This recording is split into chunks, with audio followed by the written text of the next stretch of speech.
Conta pra gente como que foi todo o início da sua história. Então, eu nasci aqui mesmo, né, em São Ah, você é de São Gabriel. Gabriel? Sou de São Gabriel. E a minha família é do interior de São Domingos, né? Ali indo pro Córrego Dúmer, por ali. É Sei. do interior de São Domingos. E eu morei em São Mateus, fui ainda bebê para São Mateus. Morei lá por quase 9 anos. E depois eu voltei a morar aqui. E aí eu comecei a estudar numa escolinha multisseriada lá perto da casa dos meus pais. Aquelas escolinhas, né, de primeiro ao quinto ano. Aham. Primeira, quarta série, na verdade, né? Era a professora Meida. Um beijo, tia Meida! Era a professora Meida, ótima. Lá também, né, perto da casa dos meus pais, essa escolinha. Depois, da quinta à oitava série, eu fui para a escola do Dúmer, que é o patrimônio de São Domingos, né, lá no interior também. E na oitava série, eu fui para o EDESA, que é um colégio particular em Colatina, né? Sim. Mas eu não me adaptei muito ao externato, eu fui para ficar externa, né, na casa de funcionários do colégio. E eu não me adaptei, eu era muito criança, né? Então não. Você foi com quantos anos, mais ou menos? Na oitava série eram 12, 13 anos, Aham. né? Ah, isso aí eu não sabia, interessante. Então, existe o internato e o externato. Você Isso. fica na casa de pessoas, então.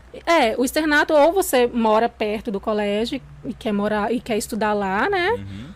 Ou você fica interna, que tem os residenciais masculinos, femininos, tem refeitório, tem tudo dentro Sim. do campus do colégio, né? Mas aí eu fui tentar o externato, porque aí o funcionário que eu ficava na casa pagava a mensalidade do colégio. Uhum. Então eu fui dessa forma aí, só que eu não gostei. De jeito nenhum. Dessa vez não. Eu fiquei, eu acho que 2 meses lá só.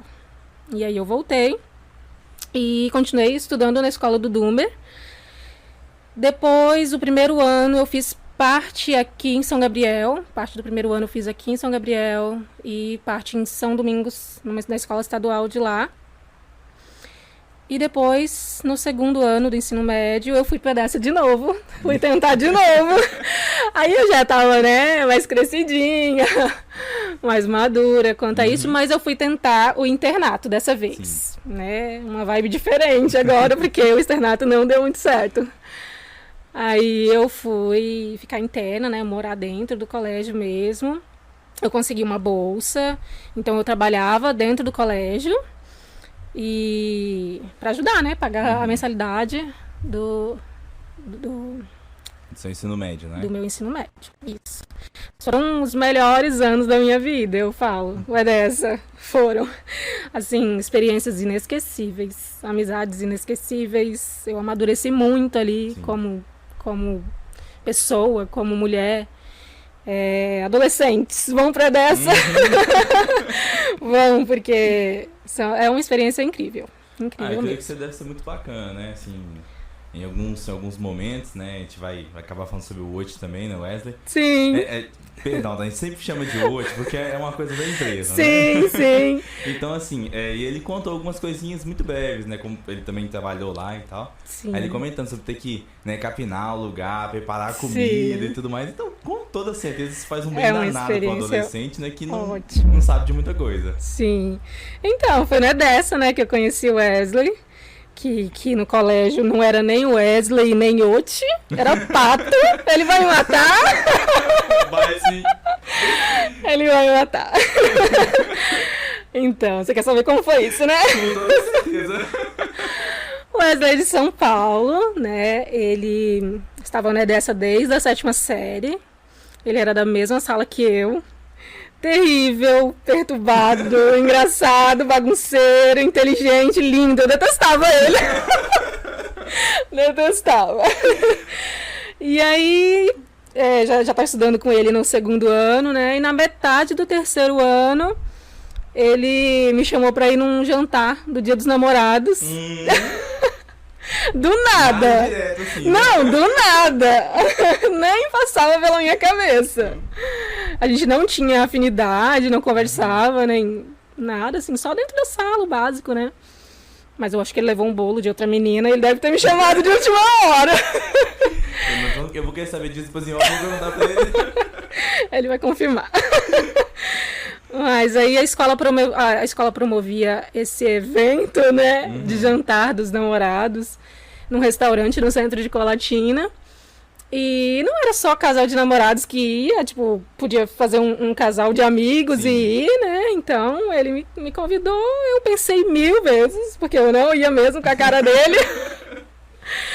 Mas eu aceitei, porque eu queria sair e comer fora. Perfeito. Foi bem isso, né? Aí os meus colegas começaram a me zoar, falando que eu ia acabar ficando com ele. Eu jurei que nunca ia ficar com ele. Nossa, tá bom, né?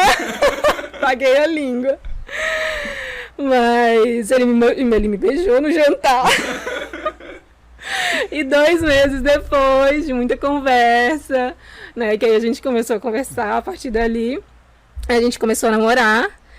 E aí um pedido no gramado, um pedido de namoro, né? No gramado do pátio, sem abraços, sem beijos, só olhares, né? Porque colégio interno não permite contato físico.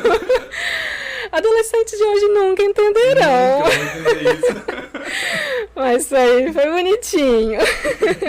Foi bacana. Gente, eu achava que... eu pensava que você que era de São Paulo junto com ele, vocês vieram pra cá. Pois é. Eu tava que você era daqui.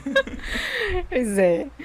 Muita gente, assim, confunde essa história mesmo. São Paulo, Espírito Santo e...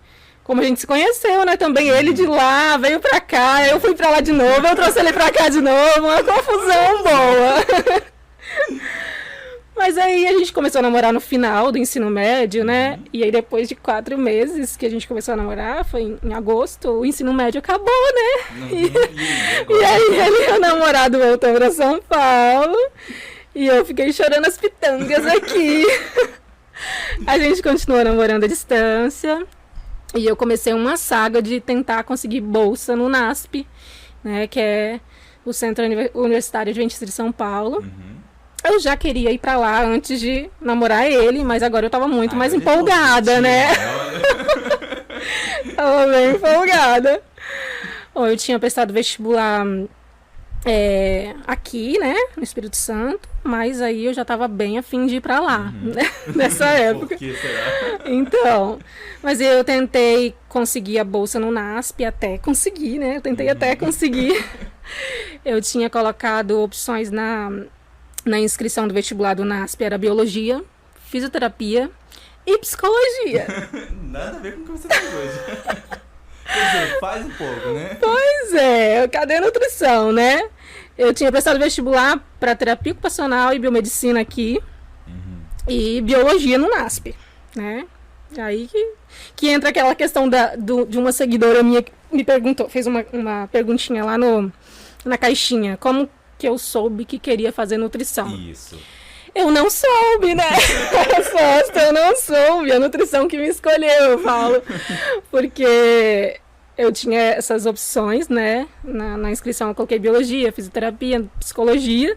E quando eu fui me matricular, coloquei nutrição.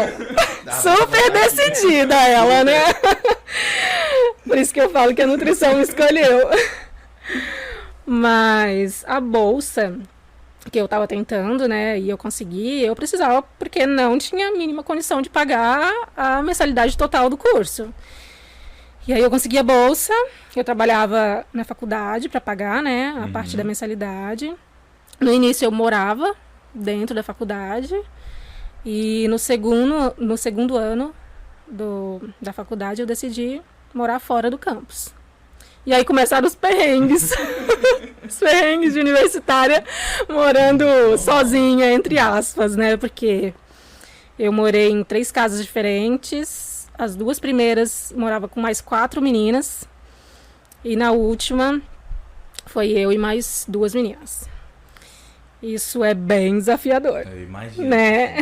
Bem desafiador. Quem compartilhou moradia com colegas já sabe o que eu tô falando. É bom, mas dá treta. Gente, era uma mistura de capixaba com mineira, com baiana, com paraense. Gente. Só Jesus na causa. Era B.O. por causa de limpeza, barulho, conta, comida. Tudo. Ai, mas super valeu a experiência. Eu acho que quanto mais desafiador, mais a gente aprende, mais a gente cresce, mais a gente amadurece, né? Eu concordo com você, porque eu conversei com outras pessoas também que tiveram essa experiência, né? Eu, graças ao bom Deus, eu não tive, né? Eu dividi casa com uma pessoa só na minha vida, eu queria matar ela, mas tudo certo, entendeu? Estamos aí firmes e fortes como amigos ainda. E assim, experiências muito, muito legais e chocantes, algumas de assalto de casa. Sim. Aí outra contando que eles esqueceram feijão enrolado em negócio, aí o feijão começou a crescer no paninho que deixou enrolado. Muita treta, né? Muita coisa surreal que já aconteceu. Mas você decidiu sair de dentro do colégio pra morar fora dele, por quê? Olha, o colégio interno é assim, não vou dizer que é uma prisão, não é uma prisão. Mas a gente se priva de muitas situações, assim. E também eu levei em consideração a parte financeira e pra mim ficou melhor, assim. Assim, né? Ficou melhor a partir do momento que eu decidi morar fora. Eu acho que ficou elas por elas, digamos assim, só que aí eu podia trabalhar em outro lugar. E teve experiência, né? Isso. Eu podia procurar outro emprego mesmo, para trabalhar fora. Dentro do colégio já tinha a quantidade de horas que eu tinha que trabalhar no colégio. E aí, o outro período eu estudava, né? Sim. E aí eu preferi ficar fora mesmo. E aí eu vi lá que você chegou a responder, né, no Instagram, que foi babá, fez outras coisas. Sim, etc. sim. E conta um pouquinho dessa parte pra gente aí. Então, eu nesse tempo que morava em República, né, eu trabalhei de faxineira, de babá. Eu e a minha amiga já vendemos salgadinho frito na hora do intervalo das aulas. Perfeito. Sim, já fiz sobrancelha das colegas na hora do intervalo também, sabe? Na mesa mesmo, na sala de aula. Deu hora do intervalo, vira aqui que eu já vou fazer a sobrancelha. Terminava. Já ganhava um troco pra Xerox, eu falo. Sim. Exato. Mas no último ano da facua, eu consegui um estágio remunerado na Superbom. E aí, eu não deixei de fazer as minhas faxinas, não, mas trabalhava mais fixo, né? Era uma coisa mais fixa. A Superbom é uma indústria alimentícia bem conhecida lá. Então, eu trabalhava no setor de desenvolvimento e controle de qualidade. Aí eu saía do estágio da faculdade, porque nessa época eu já estava fazendo estágio da faculdade. Sim. E foi um dos motivos de ter saído também, porque ficava mais tranquilo de fazer os estágios, né? Morando externa. Eu saía do estágio da faculdade e ia pro estágio da Superbom. Saía de casa às 6 horas da manhã e chegava às 7h30 da noite. Nossa. Aí eu ia no mercado, fazer comida, lavar roupa, limpar a casa, fazer TCC, né? Difícil. E aí no final de semana, às vezes eu fazia faxina no domingo, na casa de um médico, eu fazia faxina na casa de colegas também, que moravam externos. E quando eu não tinha faxina pra fazer no domingo, eu ia namorar, né? Filha de Deus também, né? Que eu ia perguntar onde tava o último, então nessa situação. Verdade, não, né? Se sobrava tempo pra ele. Pois é. No final de semana, a gente se via no final de semana. Ou eu ia pra Zona Norte, né? A faculdade é na Zona Sul. Eu ia pra Zona Norte, na casa da família dele.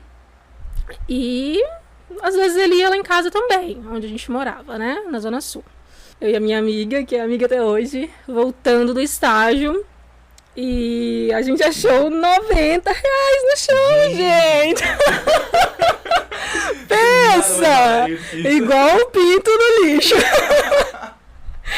A gente dividiu a grana, claro, né? Porque eu vi, até hoje é uma briga por causa disso. Eu vi e ela pegou. Enfim, a gente dividiu, eu comprei uma botija de gás. Ó, hoje não dá mais não, tá? Nem com os 90 reais. Jamais, jamais. Nem na época não deu, porque deu 45 pra cada um. Eu inteirei a botija de gás, né? Mas, gente, apesar de todos os perrengues, assim, eu tenho certeza que não foi maior do que os perrengues que os meus pais tiveram pra eu poder fazer a faculdade. Assim, o que eu fiz, o que eu tive que trabalhar, não foi um terço do que eles tiveram que trabalhar. Porque eu ganhava... O que eu ganhava não dava nem pra pagar um terço das contas, né? Eles trabalharam muito mais pra eu poder fazer esse curso, né? Ainda mais no último ano, que a minha irmã também foi pra lá. Nossa. Então, ela foi morar comigo, fazer faculdade, e aí os gastos dobrados, né? Eu devo tudo a eles, assim. Mas sobre a faculdade, eu queria falar um pouquinho da faculdade também. A faculdade tem uma estrutura ótima, o NASP. O curso foi ótimo, ótimo. Os professores excelentes, os estágios muito bons. Eu fiz estágio em hospital, em ambulatório, que bacana. Em restaurante. O ambulatório e o restaurante eram pertinho, né? Era dentro do campus da faculdade, então era perto de onde eu morava, né? A faculdade era bem pertinho. Mas o hospital ficava 1h30 de casa. Então eu ia todo dia, ônibus, trem pra ir, ônibus, trem pra voltar. Bem cansativo. Eu dormia em pé, literalmente dormia em pé. Eu imagino. Era literalmente, eu não tô falando, era literalmente, eu já dormi muitas vezes em pé dentro do trem. Gente. E o estágio era obrigatório, né? Esses estágios da faculdade eram obrigatórios, então eu não recebia nem um centavo por eles. Eu ainda pagava para as passagens, os custos todos. Exato, né? Era bem cansativo.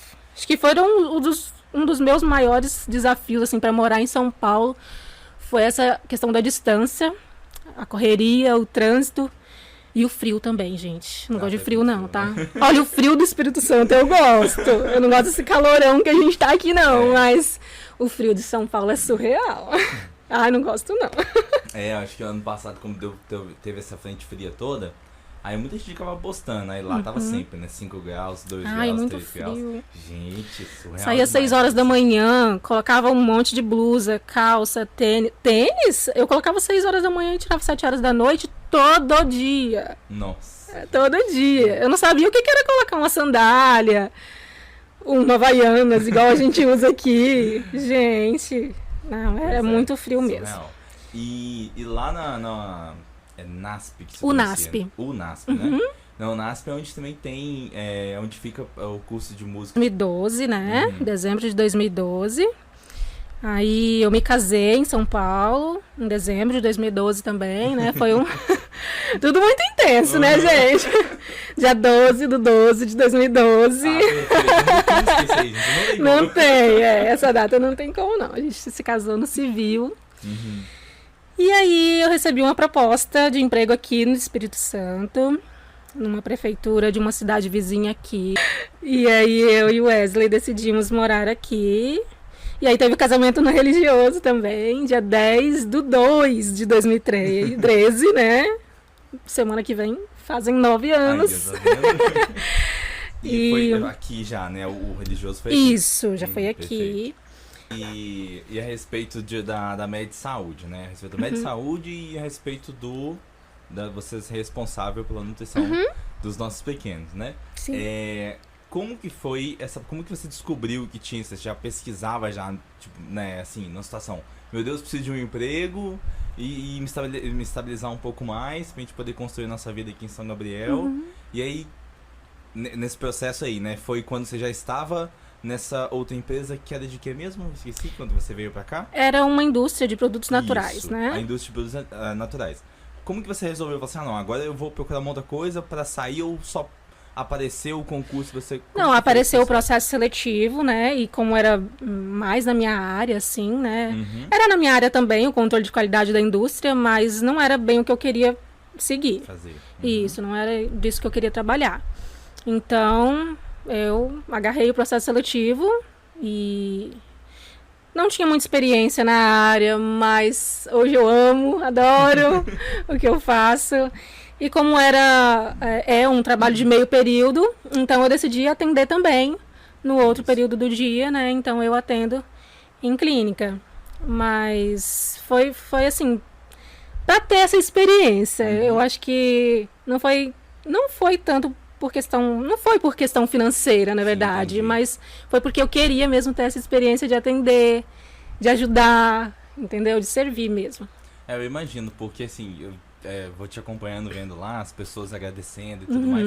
Então causa um impacto muito legal, muito bacana, que eu não imaginava a respeito de nutrição. Porque assim, pra quem não conhece nada, sempre pensa que vai falar, não, você tem que comer isso e comer aquilo nessa hora, né? Verdade. A gente imagina, a gente vai chegar nesses pontos aí também. Sim. Vamos falar um pouquinho mais sobre essa parte de você cuidar seria do cardápio das escolas aqui do município? O cardápio é um detalhe, na verdade. Muita gente acha que o nutricionista da alimentação escolar é só o cardápio, né? Eu tô te falando, né? Ai, meu Deus! Então, a gente é responsável, eu sou responsável técnica, né? Então, eu sou responsável pelas 23 escolas do município.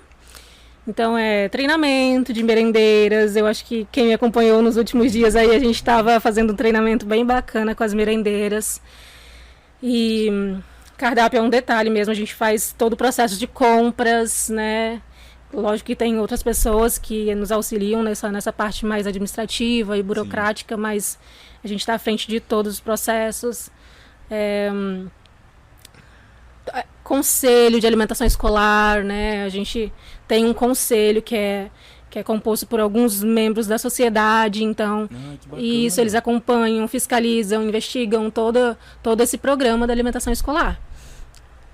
Que interessante, eu não tinha ideia de que era uma coisa tão profunda assim, né? Porque, de novo, né? A gente não tem noção, é a mesma coisa relacionada a quem faz um ensino superior de... Eu não sei como se chama exatamente o nome, mas para ser bibliotecário. A gente pensa que vai fazer um curso para guardar livro. Sim. Então, assim, fica meio vago. Sim. Aí, então, eu vi lá, acompanhei algumas coisinhas. Eu não imaginava que você fazia um treinamento com elas. E no treinamento você faz exatamente o quê? Você ensina elas a cozinhar uma coisa específica? Ou dá informações, por exemplo, não, é interessante que tenha frutas X para crianças dessa idade, porque elas precisam desenvolver isso. Como que funciona? Então, a gente tem treinamento que eu e a outra nutricionista damos para esses funcionários da escola, mas esse último foi o Senar, né, que é outro órgão que promoveu o curso juntamente com a secretaria, então nós passamos esse treinamento para elas. Teve uma parte teórica, então a gente falou muito sobre higiene, né, boas práticas na manipulação de alimentos e tivemos a parte prática também, né, na cozinha mesmo. Então, a gente está tentando padronizar as receitas em todas as escolas, né, então para todo mundo fazer do mesmo jeitinho, sair assim... Lógico que tem o tempero de cada uma, né, mas não tem jeito. Precisa ser mais padronizado, elas precisam usar per capita, né, aprender a não desperdiçar. Isso. Então, todas essas questões a gente vai passando nos treinamentos para elas também. E na alimentação escolar, além da compra, a gente faz toda a distribuição, né? Então, é um trabalho intenso também. É intenso. Não tem nem como explicar todas as atribuições. Mas a gente não para. Eu imagino, porque assim, eu vi que tinha saído umas notas, né, pelo Instagram, acho que foi pelo Instagram mesmo, da prefeitura, bem no começo da pandemia, que eles estavam pegando e fazendo kits de alimentação, né, para as crianças que não têm essas condições em casa. Porque... Isso, no período de pandemia a gente distribuiu alguns kits, né, com o nosso estoque que a gente tinha para fornecer para as escolas no período de aula, e como foram suspensas as aulas, a gente distribuiu esses em forma de kits, né, esses alimentos em forma de kits. Pois é, porque assim, a gente acaba esquecendo desse grande detalhe que tem muita criança que vai pra escola só para se alimentar. E assim, ainda tem um outro detalhe de outras crianças que não tem a qualidade de alimentos que tem na escola, né? Então, sim. O papel da alimentação escolar na vida do estudante, além de nutrir, né, de contribuir com o aprendizado da criança, eu acho que matar a fome de muito aluno que vai para a escola realmente porque é a única refeição que ele tem no dia. Pois é. E não... mas aqui em São Gabriel não tem isso? Tem muito aqui. Então, é um papel fundamental. E a gente faz também educação nutricional. Quando a gente consegue, a gente faz educação nutricional. Eu não sei se eu cheguei a postar no Instagram. Esse ano passado a gente fez essa educação nutricional diretamente na sala de aula, né? Então, falar sobre alimentação saudável direto para os alunos, de uma forma lúdica, né? Brincando. Então, a gente tem esse papel aí também não é lecionar, né? Ensinar mesmo. Acaba sendo uma forma de lecionar. Educação, né? Educação. Da sua matéria, né? Que é nutrição. Com certeza. E assim, ok, né? Todo esse trabalho sendo feito, você disse que passou foi em 2016, né? 2016, concurso. Vai fazer 6 anos agora esse ano, né? E a Med Saúde entrou em qual período aí depois? A Med Saúde em 2020 eu comecei. 2020 logo que, né? A Med Saúde abriu, aí eu já demonstrei um interesse à clínica para atuar na clínica, né? E foi nesse período aí que você começou a movimentar mais a rede social? Ou você já viu um trabalho antes já? Não. Eu era bem assim desligada de rede social, na verdade. Até hoje eu não sei mexer muito. Eu vou me virando como eu posso, né? Mas a partir de 2020 eu comecei digamos, não movimentar muito, porque não é muito movimentado, mas esse ano eu tô tentando manter uma constância. Mas em 2020, acho que foi em 2020 que eu comecei a usar mais o Instagram para marketing, né? E eu não digo assim para marketing. Eu uso mesmo para ajudar as pessoas. Eu uso para tentar, assim, o que eu puder fazer para desmitificar a nutrição. O que eu puder fazer para diminuir esse terrorismo nutricional, eu vou fazer. Perfeito, porque exatamente, a gente acaba tendo umas noções muito assim, que não fazem sentido em relação à nutrição. E esse papel que você faz é muito bacana. Eu imaginei que seria nesse período aí, justamente pela entrada em atendimento mais individual, Sim. Né? E assim, é muito engraçado. Eu, assim, acho muito legal, igual o post sobre o pão, gente, é surreal. Gente, o pão deu o que falar.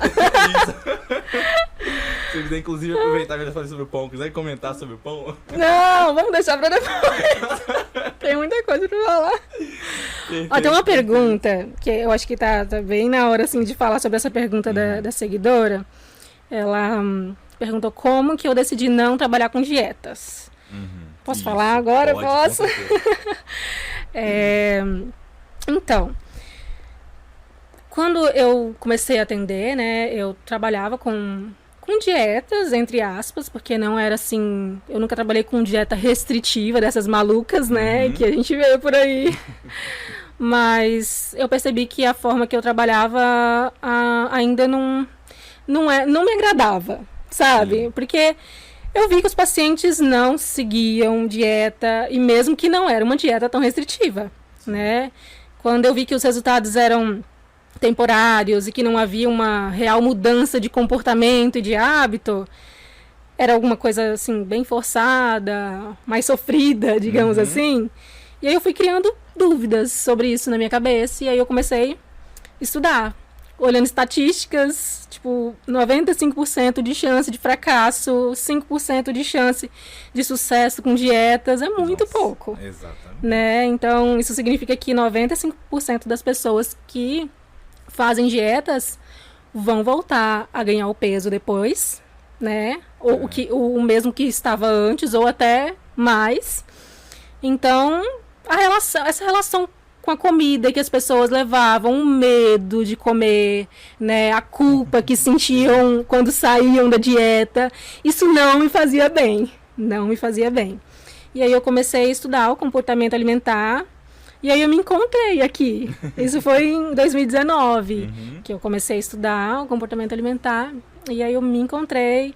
A partir daí eu comecei a usar ferramentas diferentes das tradicionais nas minhas consultas, né? Eu fui percebendo que as mudanças de comportamento e hábitos trazem mais resultados, resultados mais sustentáveis, né? E de forma mais gentil com o corpo do paciente, né? E nesses 3 anos que eu tenho trabalhado com comportamento alimentar, eu tive experiências incríveis, com resultados incríveis. Então, é uma área que eu quero seguir, não me arrependo. Podia estar ganhando muito mais dinheiro trabalhando com dietas, porque a sociedade impõe isso ainda, né? A pressão estética, a indústria da dieta é muito forte ainda, né, na nossa sociedade.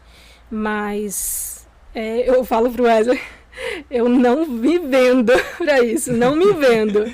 Eu prefiro trabalhar com o que eu acredito, com o que eu vejo mudanças reais nas vidas das pessoas.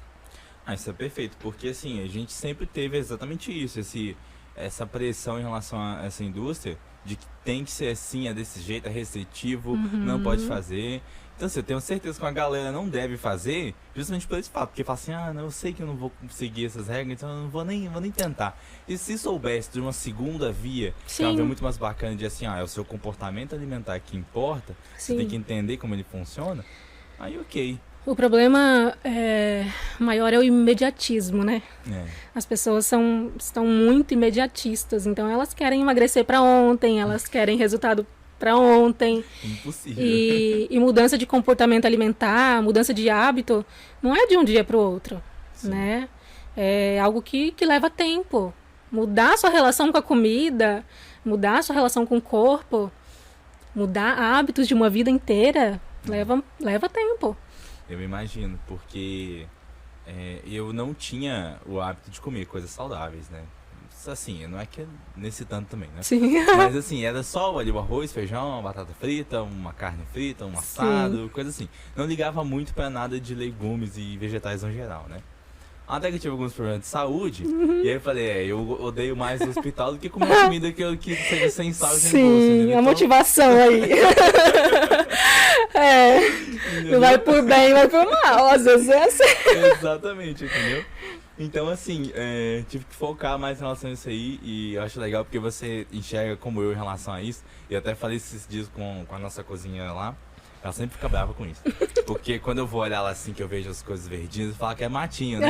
Aí ela fala, isso não é mato, não! Assim, sim, aqui é verde, não tem gosto, é mato, entendeu?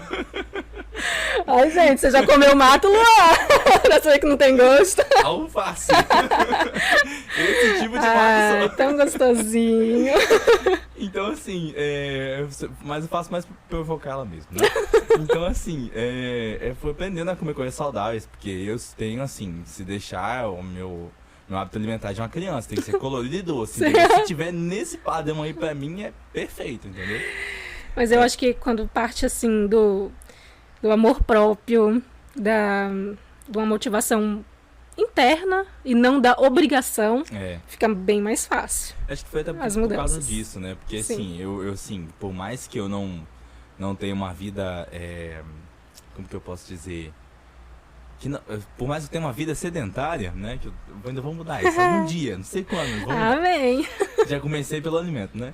Aí, por mais que eu tenha uma vida sedentária, eu assim, eu me amo e amo meu corpo. Eu não quero, né, ter que parar em situações hospitalares por causa de exagero de alguma coisa, ou até mesmo lá no futuro, porque também não é uma coisa de agora, né? Sim.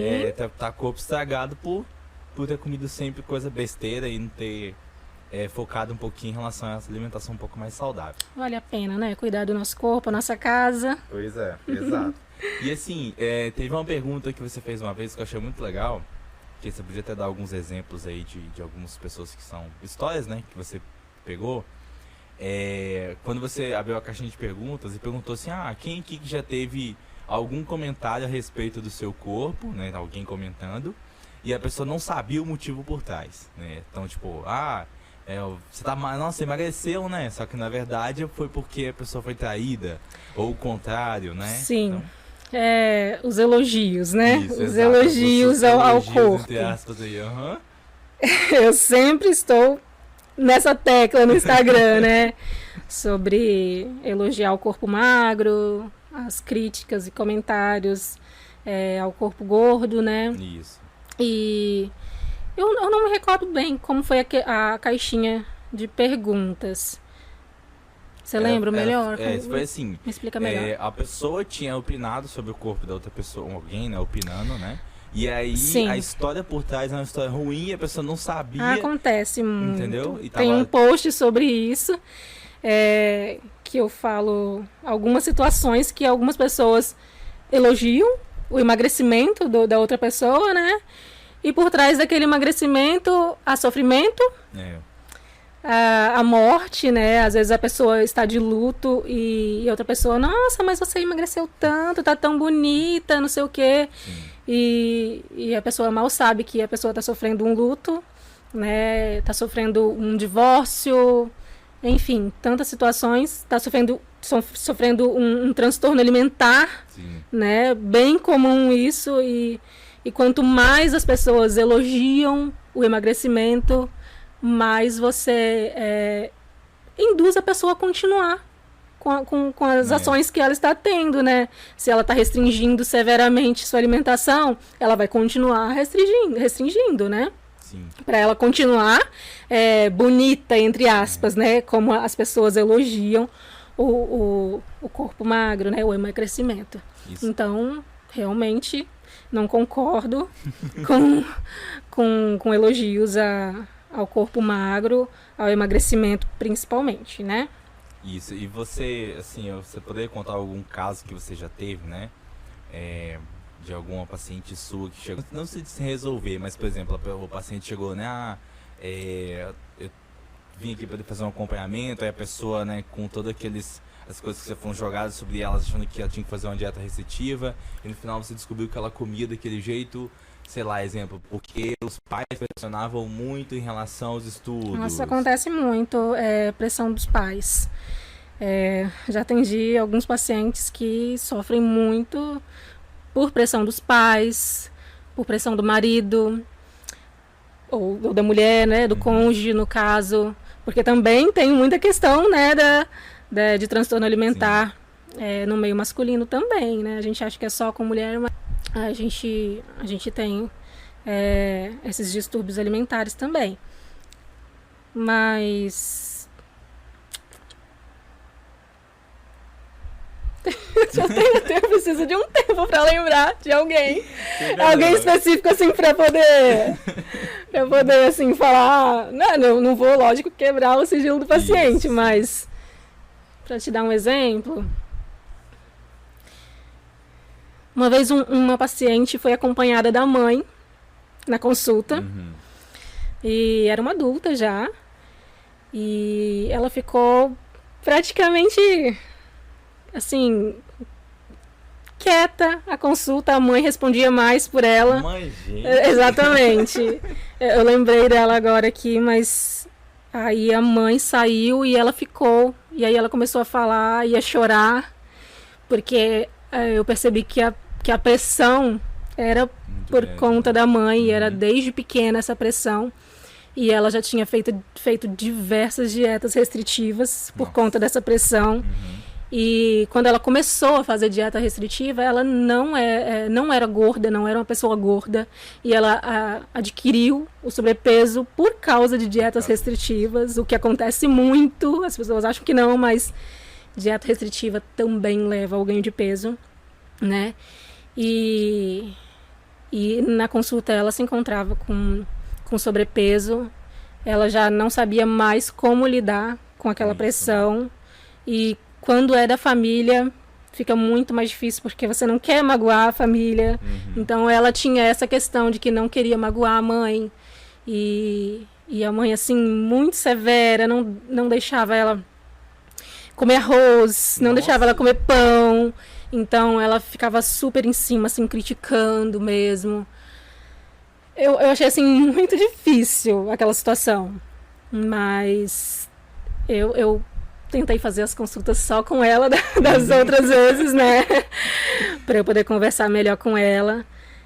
Hoje ela tá agindo totalmente diferente, os pensamentos, né, os comportamentos dela, ela amadureceu muito, ela impôs de forma gentil as decisões dela, porque é uma adulta, né? Então, ela aprendeu a se impor as decisões dela. E isso a gente trata na terapia nutricional também, né? Lógico que um acompanhamento com psicólogo, às vezes com psiquiatra, é essencial quando a pessoa tem, né, essas questões emocionais ligadas com a alimentação.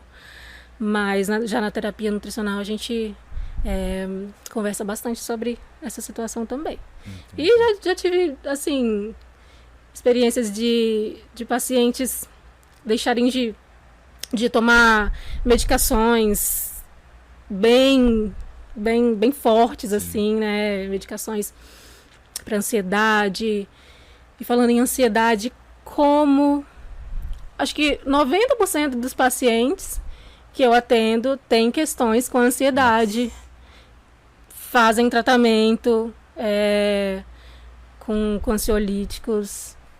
Então, assim, a gente não está numa época muito fácil. Não, e as dietas restritivas pioram cada vez mais essa questão. Pioram muito. Então, eu só vejo, assim, a importância do meu trabalho. Quando eu vejo eu tenho essas experiências, eu me motivo cada vez mais. Isso. E pra quem, assim, nunca ouviu falar nisso na vida e quer ter uma ideia de como funciona, né? Sobre Meu Deus, esqueci o nome do negócio.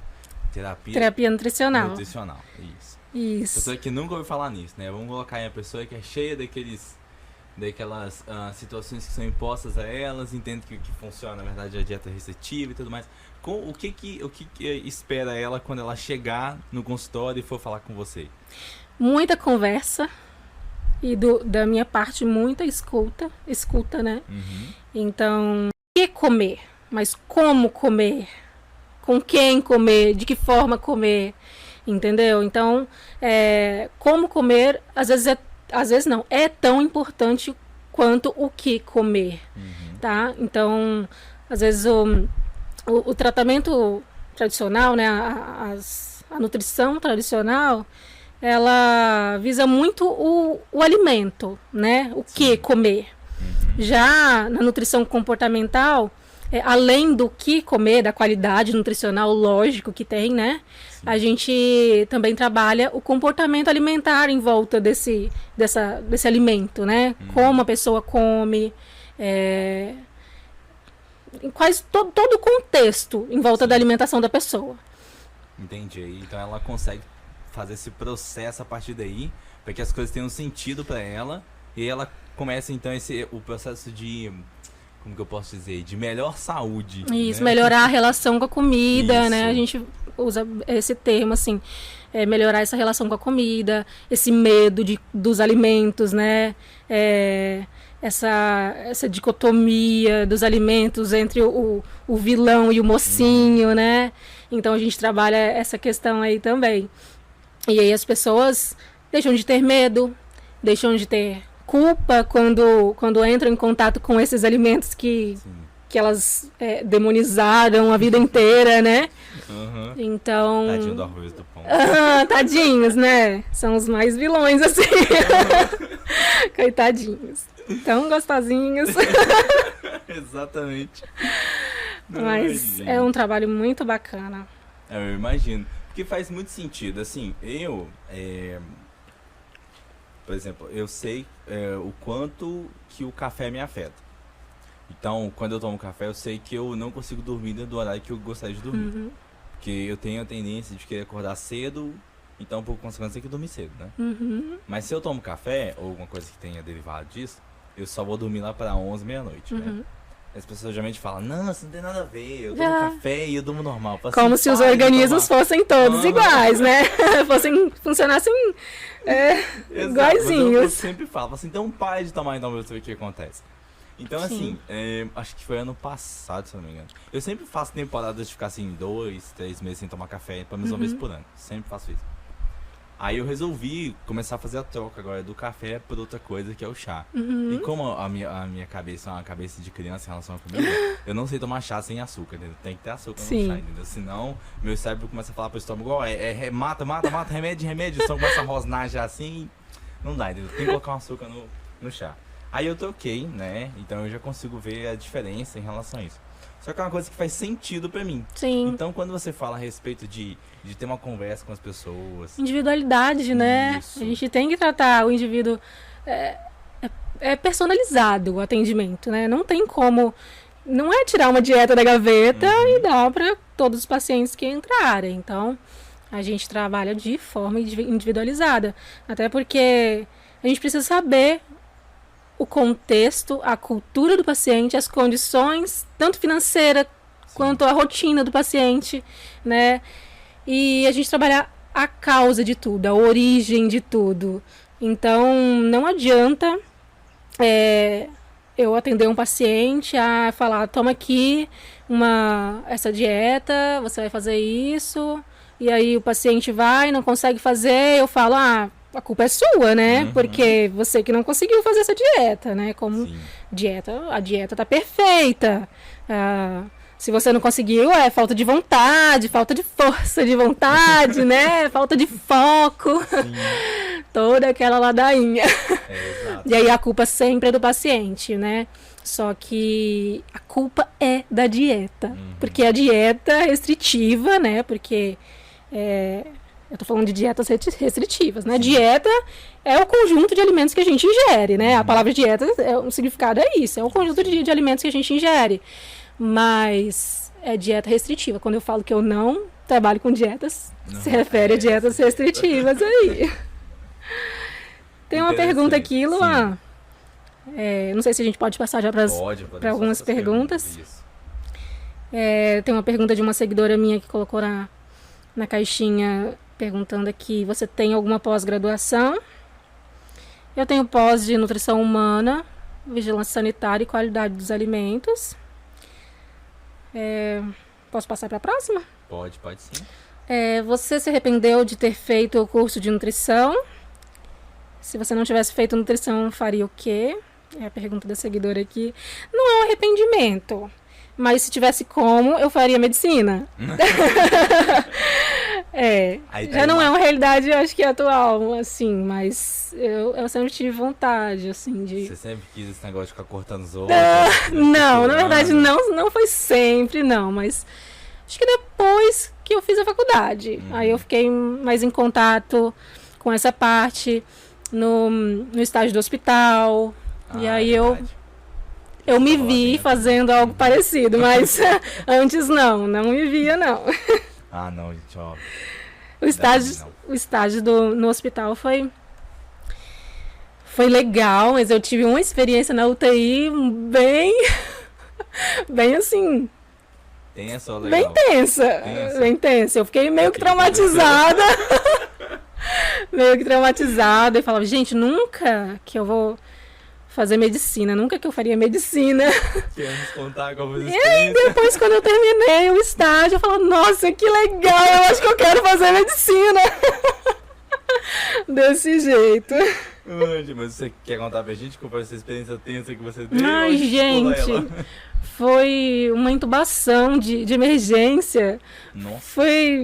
A pessoa tava com hemorragia e eu só via sangue, eu paralisei, a nutricionista supervisora tava do lado e falava, bora Flávia, vamos sair, e eu paralisada assim, olhando.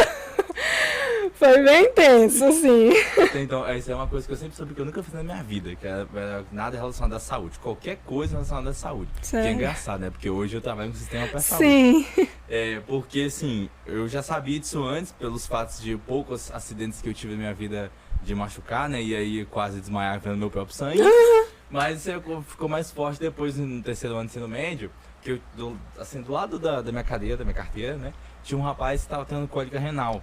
Aí ele tava assim, só agonizando de dor, né? E eu comecei assim, a ver a minha pressão abaixando, eu quase desmaiando. Aí eu falei, não dá pra mim mesmo, né? Eu catei ele, levei no colo dentro da coordenação, deixei lá e eu melhorei. Eu falei, não dá pra mim mesmo mexer com isso não. Ai, gente. Tem outras aí ou você quer que eu faça de cá? Acho que essa daqui, você se arrependeu de ter feito o curso de Isso, nutrição? verdade. Acho que essa é a próxima, né? É. Não, essa é a que eu falei agora. Você já teve vontade de mudar de área dentro da profissão? Olha, antes de me encontrar na abordagem comportamental, eu pensei em fazer especialização em nutrição esportiva. Uhum. Mas aí eu não tive muita motivação para seguir essa linha, não. Eu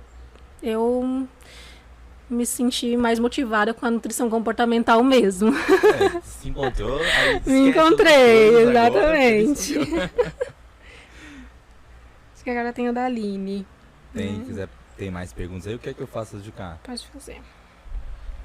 Beleza, né? Aqui foi a respeito à terceira pergunta, como conseguiu o seu primeiro emprego, a gente já respondeu, né? Aqui já, que foi no município aí perto, aí, que na verdade foi quase emprego. Quase emprego.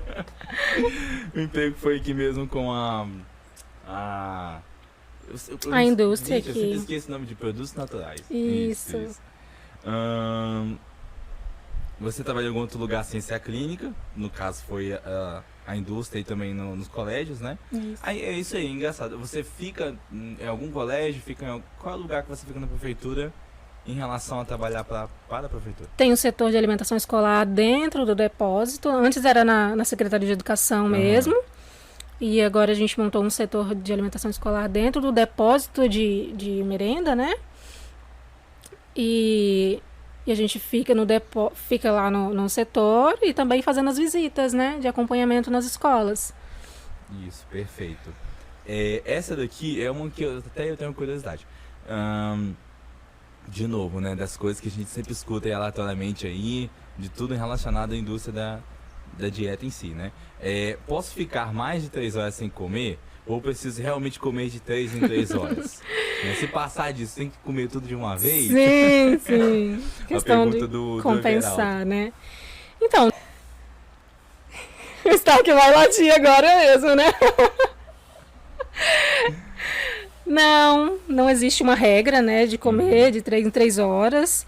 Não tem como tratar todas as pessoas com uma regra dessas, né? Não tem. São rotinas diferentes, são objetivos diferentes, condições clínicas diferentes. Por exemplo, se você é uma pessoa com diabetes, gastrite, hipotiroidismo, então é interessante manter um fracionamento maior das refeições durante o dia, né? Não ficar muitas horas sem comer.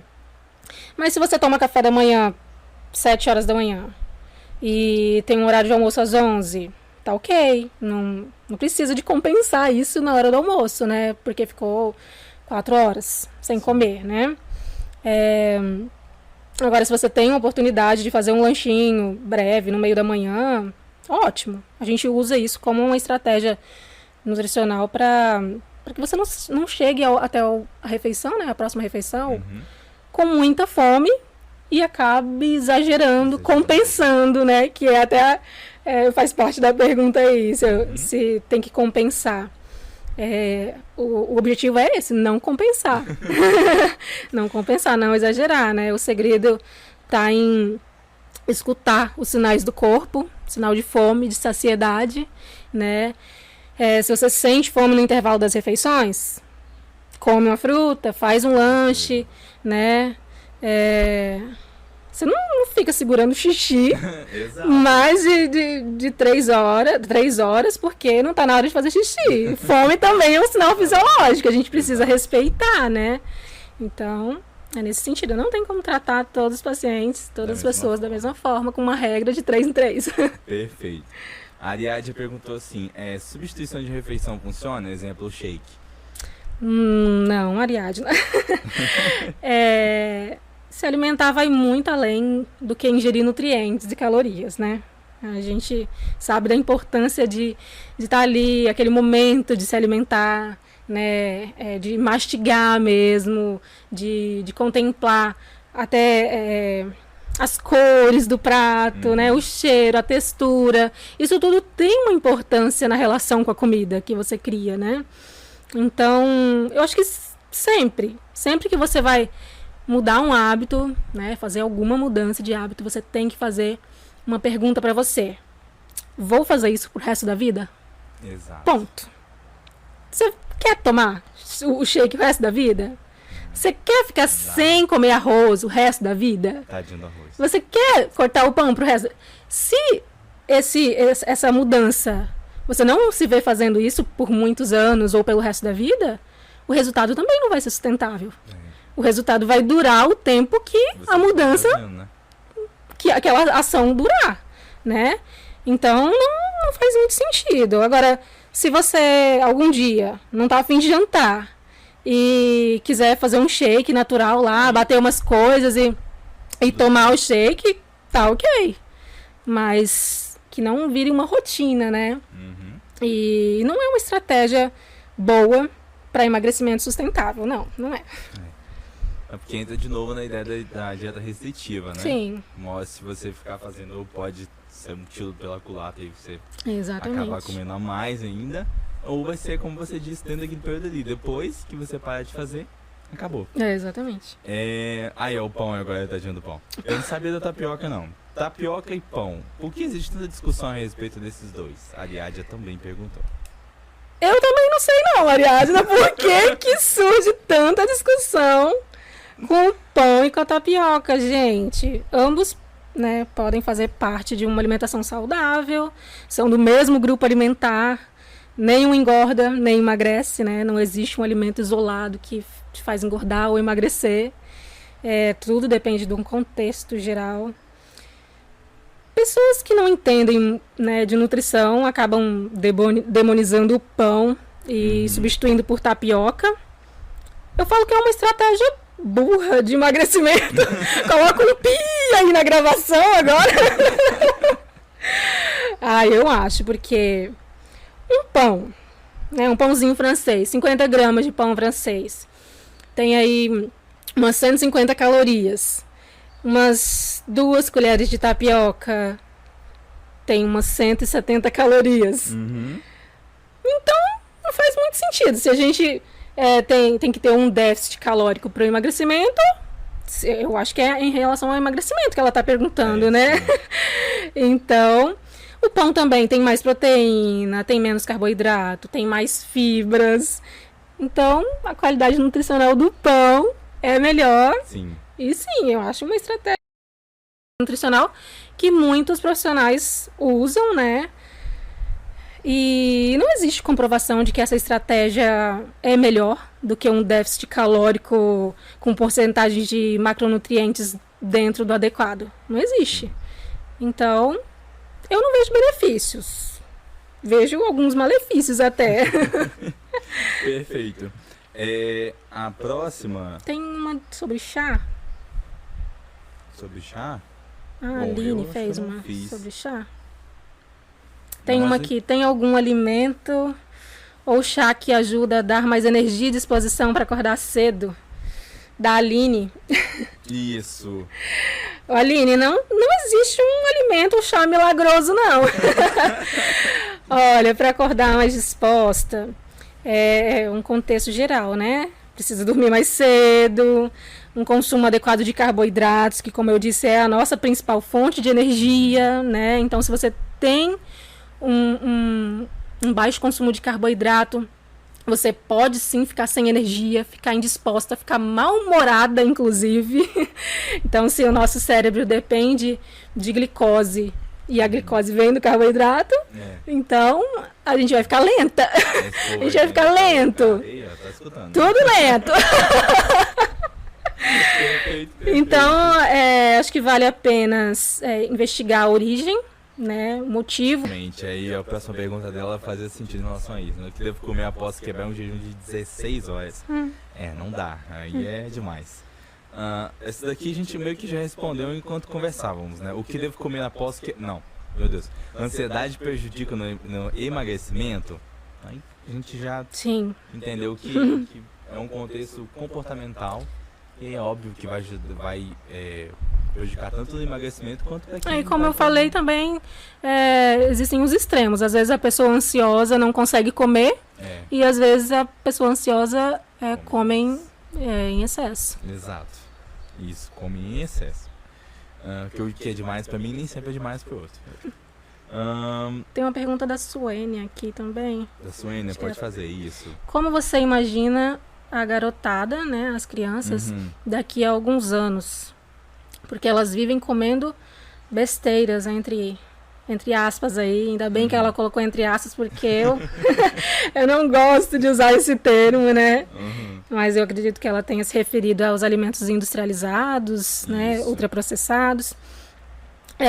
Mas eu imagino que os índices de obesidade, de hipertensão, de diabetes, né, deficiências nutricionais continuarão a subir, continuarão a aumentar, e uma imunidade prejudicada, né, acarretando mais ainda alergias, viroses, até porque não é só a alimentação que está deixando a desejar na infância, né, o sedentarismo. O sedentarismo, com o tanto de telas, né, o uso de telas na infância está crescendo muito. Então, junto a todo esse contexto, a gente não tem, assim... Eu não imagino um cenário bonito, não, Suênia. Realmente. Eu vi há muito tempo atrás, eu nem sei porque eu lembro disso, mas eu estava em um salão para cortar cabelo, né, uma barbearia, e aí tinha as revistas da Veja e eles falam sobre... que há X tempos atrás, acho que é coisa de 10 anos, uma pessoa tinha previsto que os Estados Unidos seriam o país dos obesos, né, pelo fato de como que é a cultura deles em relação à alimentação. Foi dito e feito. E aí, essa matéria falava isso porque eles já estavam prevendo que o Brasil seria o país com pessoas que mais terão problemas em relação à audição, porque nós fazemos muito uso de fones de ouvido, né, de maneira geral. E hoje eu enxergo exatamente isso também, porque eu vejo como as crianças se alimentam hoje, e realmente é uma coisa surreal em relação ao que era antigamente. Porque a gente tinha muito essa vantagem, esse acesso a alimentos que eram produzidos ali na terrinha mesmo, né? Essa questão de fazer uma feira, e de a gente não querer comer coisas que são saudáveis, né, de maneira geral, como... meu Deus do céu, legumes e frutas, etc. Mas nossos pais obrigavam a gente a comer. Hoje em dia isso já está um pouquinho fora. E a questão do sedentarismo. A gente estava conversando lá na empresa a respeito disso, que a nossa geração pegou o melhor dos dois mundos, né? Então a gente brincou de bola, pipa, bolinha de gude, cartinha, tudo. Sim. A gente teve esse momento de socializar, de ir na casa do amigo, brincar de polícia ladrão, na rua, durante o dia a dia no bairro. Mas também pegou essa parte do tecnologia. Videogame. Exatamente. Então a gente pegou um melhor de cada um ali. Sim. As crianças hoje em dia realmente tá complicado. Tá complicado. Se você quiser pegar outra daí... Tem a da Melissa... Isso, da Melissa é aquela que é uma resposta um pouco mais abrangente, né? Mas que a gente poderia dar um resumo a respeito dela. Que é sobre os quais alimentos você acha que não pode faltar numa dieta. Realmente é bem abrangente, assim, que a dieta ficou bem vago, assim, né? E como eu disse, dieta significa um conjunto de alimentos que a gente ingere, né? Então, não estou falando aqui de dietas restritivas. Tem vários tipos de dietas, inclusive no hospital a gente tem dietas para cada tipo de paciente, né? Dieta pastosa, dieta líquida, dieta interal, dieta parenteral, dieta geral. Então, não está muito específico, né? Precisaria saber dieta para quê? Para quem, né? Qual o objetivo dessa dieta? Então, existem vários tipos para vários objetivos. Num contexto mais geral, por exemplo, do que você aplica para as crianças, né? Que no caso nas escolas, e um contexto mais geral, assim, de um outro alimento que você aplica, que você vê que é mais recorrente, né, no caso, até porque também é muito individual isso, nos pacientes que você atende em particular.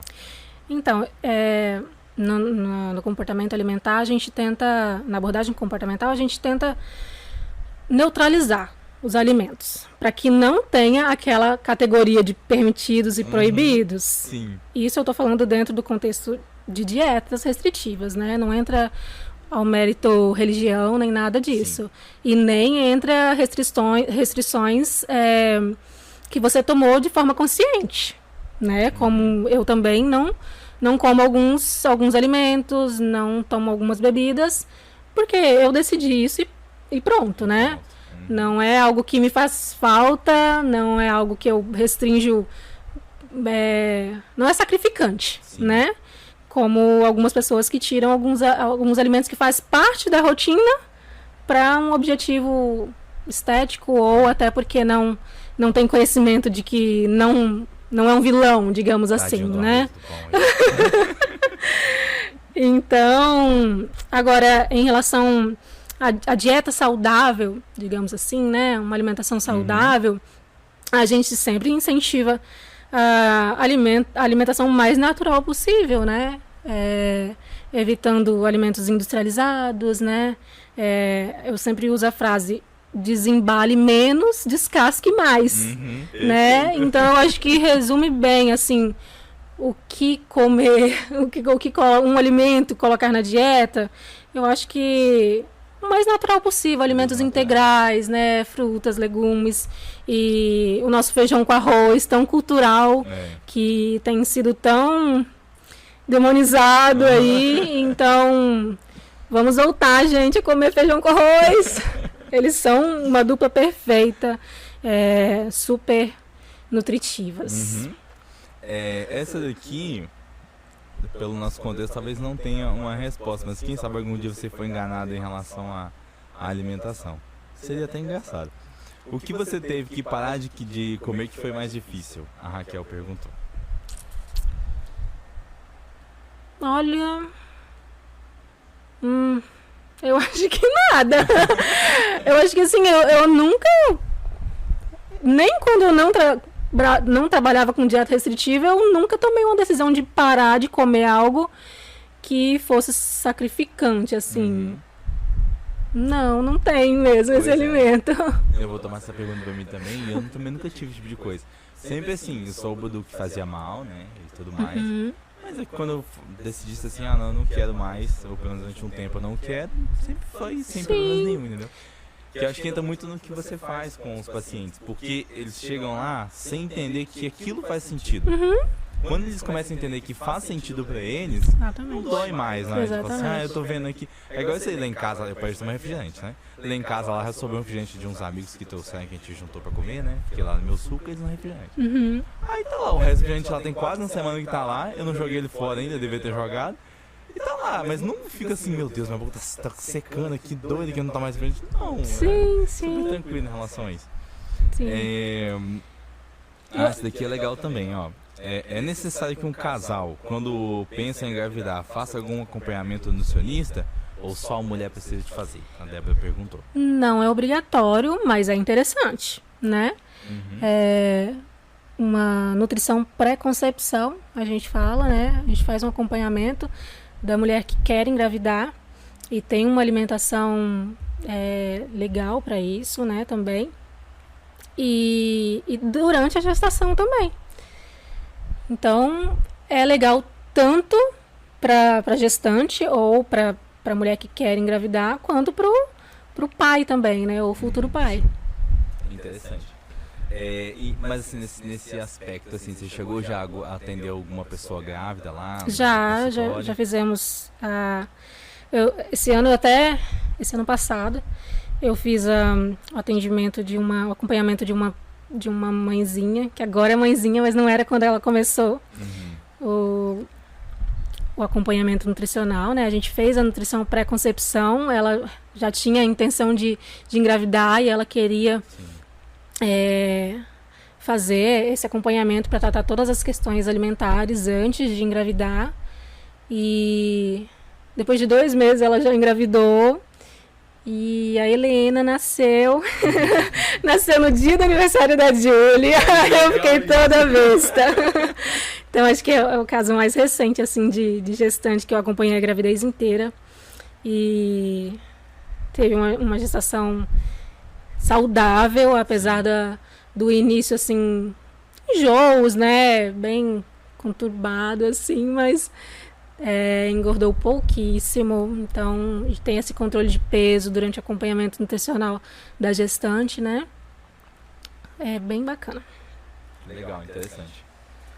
Tem mais alguma pergunta aí que alguém te fez? Eu acho que não tem pergunta, mas eu gostaria de comentar a respeito da abordagem comportamental. Sim. Que muitas pessoas, mas pergunta assim, mas emagrece de fato, né? Tem esse questionamento. Na abordagem comportamental, a gente não foca no peso. Então, não tem aquela pressão de ficar lá tirando a gente tira as medidas, né? Faz a avaliação nutricional, a avaliação antropométrica, a avaliação física, né? Sim. Mas não tem essa pressão, não tem esse sobre o peso da pessoa. Tudo muito leve. Mas emagrece? Não é o foco, mas emagrece. Pode emagrecer, né? Mas não é o foco. Tá? Eu digo que a mudança de comportamento, o peso, né, na verdade, é a consequência da mudança de comportamento. Então, se eu for dar um exemplo bem prático, assim, um paciente que tem um histórico de dietas restritivas, que chega no meu consultório e diz, eu como 2 lanches tranquilo, 2 hamburgão tranquilo, e se deixar eu como outro ainda. Né? Assim, não... Eu tenho consciência que é excesso e tudo, mas eu não consigo, eu como e tal. Aí a gente vai investigar como, lembra que eu falei? Como a pessoa come esse hambúrguer? Come na frente da TV, come mexendo no celular, sim, come rápido, come sem nem olhar pro lanche às vezes. Então a gente começa a aplicar algumas ferramentas, a gente começa a aplicar o Mindful Eating, que é muito bacana, assim, a pessoa começa a aplicar, comer com atenção plena, né? O Mindful Eating, comer com atenção plena. Então, a partir do momento que o paciente começa a comer o lanche dele, prestando atenção no cheiro, no sabor, na textura, comer devagar, mastigar bastante, comer fora, longe de telas. Então, ter aquele momento, estar presente naquele momento, olha, o paciente volta e fala, eu não sei que bruxaria é essa, mas eu comia 2 lanches e agora eu não consigo comer um inteiro. Você entende a importância do como comer? Sim. Então, come sem ver, no modo automático, né? Eu falo no modo cinema, que a gente come pipoca e acaba a pipoca sem a gente ver, né? Então, acabou a pipoca? Nem vi, né? Então, quando a pessoa começa a prestar atenção no que está comendo, está presente naquele ato de comer, isso muda tudo.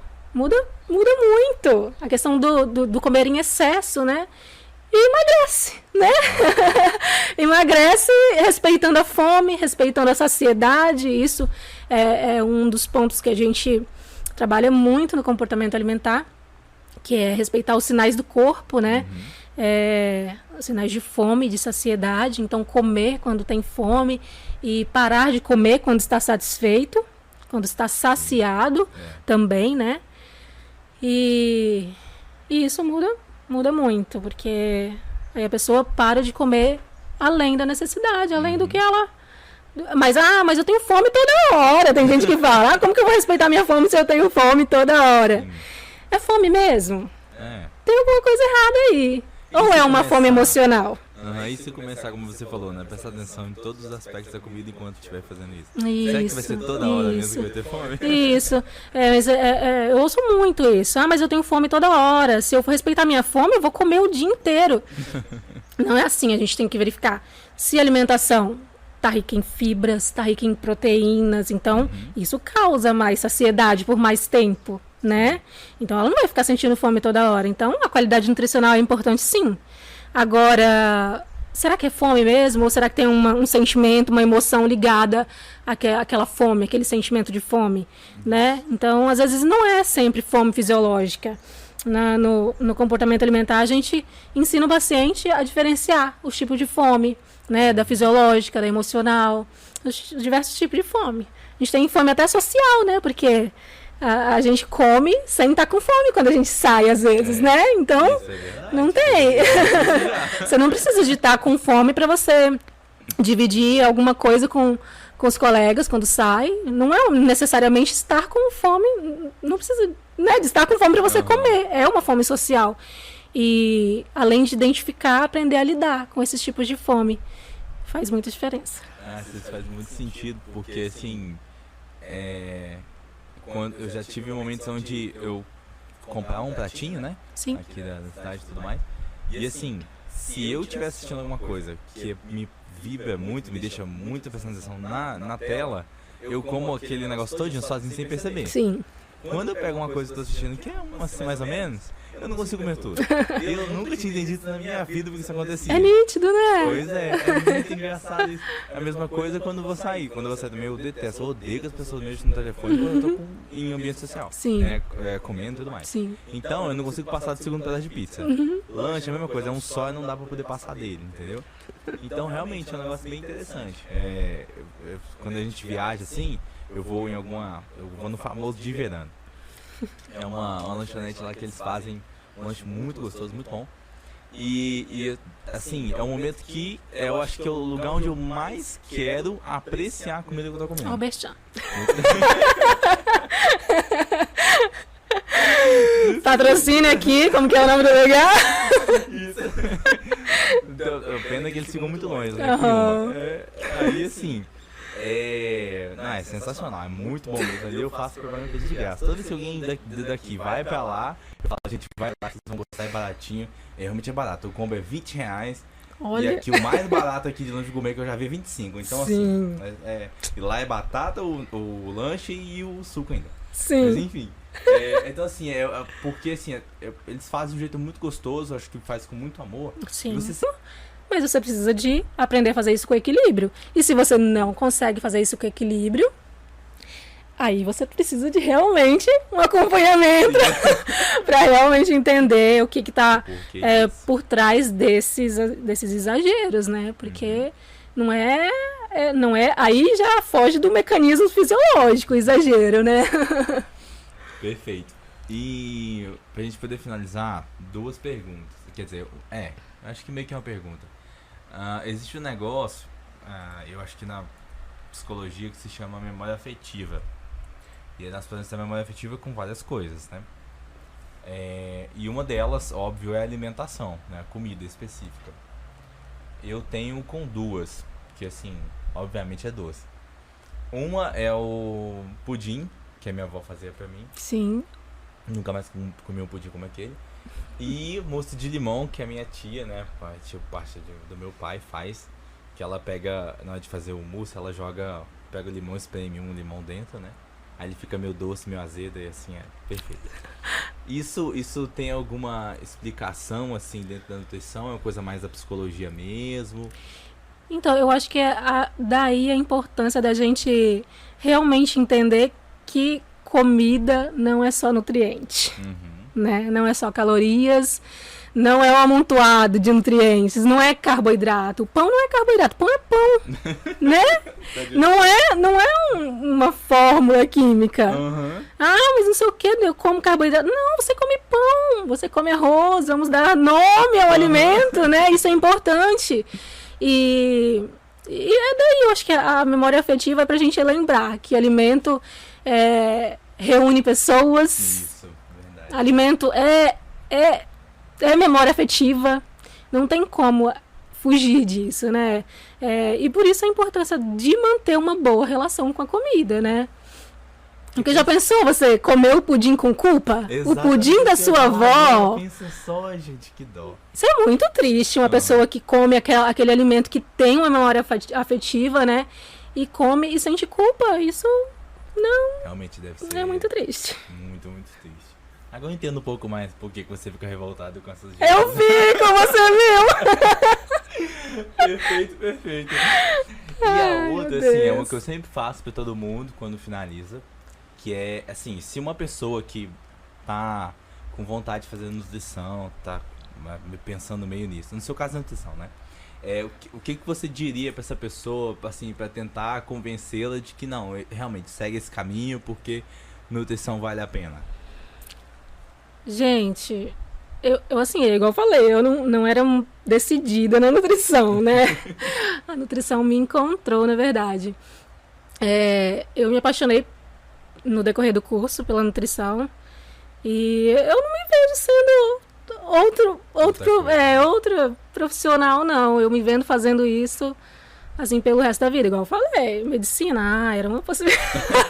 Era, né? Tá ali, escondidinho no coração, mas olha, se tem esse sonho, ou se não tem, desse de última hora, assim, né?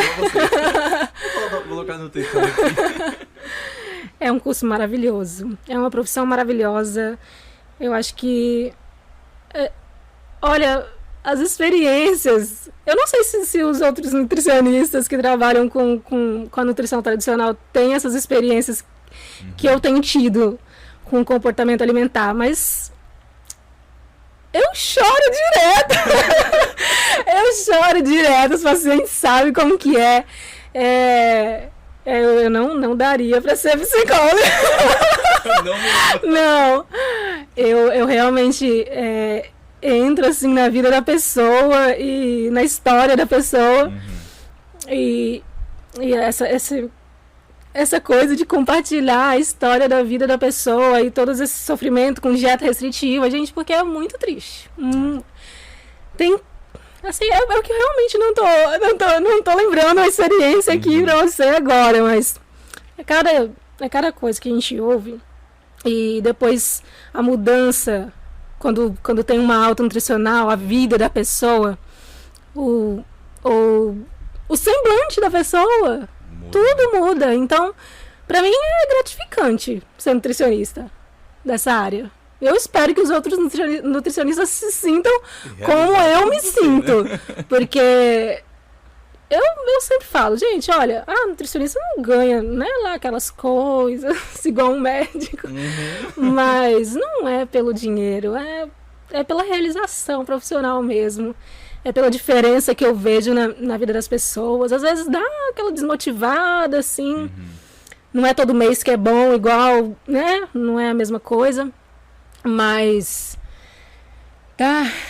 a motivação vem quando eu vejo o sorrisinho do paciente, a mudança de comportamento, uma mensagem que a gente recebe falando assim, eu tirei todos os meus medicamentos de ansiedade. Olha, eu não tenho, o meu intestino está funcionando perfeitamente. Eu não tenho mais medo de comer tal coisa. Eu como a comida, aquilo tranquilamente. Sabe? É surreal o sentimento. O sentimento é de felicidade, assim, não tem outra palavra. Eu imagino, porque é a mudança na vida do outro, né? Sim. Então, de novo, é o que faz sentido. É o que faz sentido. Tem que fazer sentido pra vocês. Não dá sentido. Exatamente. Então, se você pensa em fazer nutrição só pra ganhar dinheiro, desista. Desista. Tô te adiantando que não é dinheiro. Não. E eu também, assim, tipo, não sou ambiciosa também, não, sabe? Eu realmente tenho pra mim que o meu objetivo com a nutrição não é ganhar dinheiro. Não é a parte financeira, não. Não tô falando que eu... não é perrengue pra sempre também, né, gente? Graças a Deus, eu tô bem, entendeu? Depois de todo o perrengue, né? Claro. Mas se você não colocar o servir o próximo em primeiro lugar, não faz. Não adianta. Não faz nutrição. Não adianta. Você realmente precisa de meter a cara nos estudos e achar aquela área que faz sentido pra você. Às vezes essa área de comportamento alimentar não faz sentido pra você. Mas fez tanto sentido pra mim que eu não me vejo fazendo outra coisa. Mas a nutrição tem várias áreas, né? Então, se você quer realmente fazer, tem diversas áreas. Vai em frente, você vai se descobrir. E aí, como pode fazer, né? Quem ficar mais interessado aí, para poder encontrar a Flávia Ott?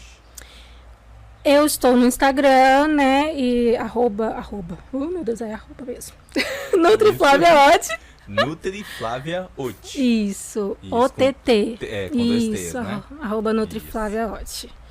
E além de lá, se quiser te encontrar na Med Saúde, como que faz? Isso, onde na fica? Med Saúde, aqui em São Gabriel mesmo, né? No Jardim da Infância.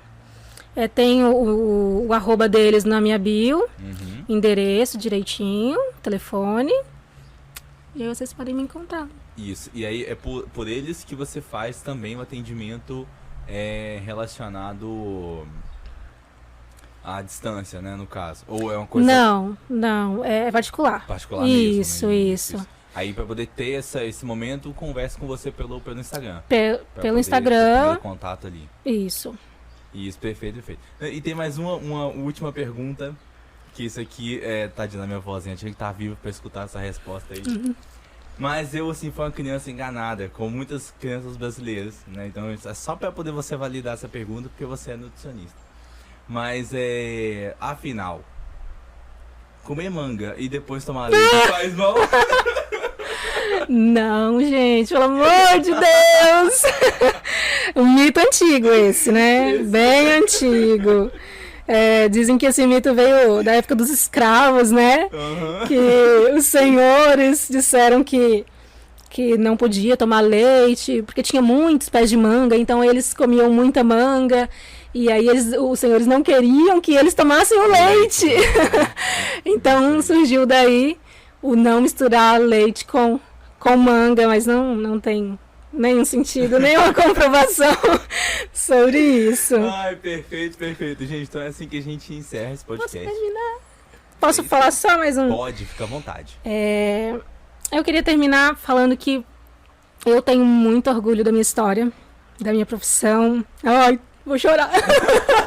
Fica à vontade. Ai, meu Deus. Eu tenho muito orgulho da minha família.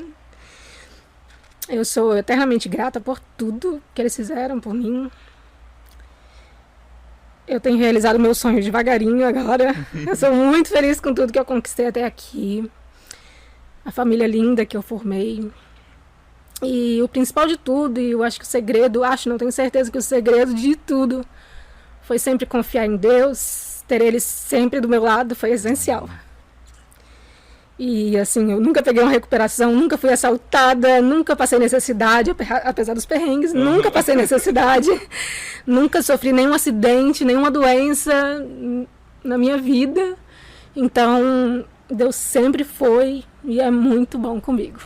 Ah, mas então manda um abraço, um beijo pra sua família, pro papai, pra mamãe. Um beijo enorme e eu devo tudo a vocês.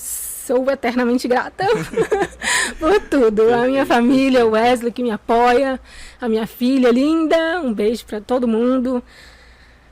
É isso. Perfeito, pessoal, não deixem de seguir ela.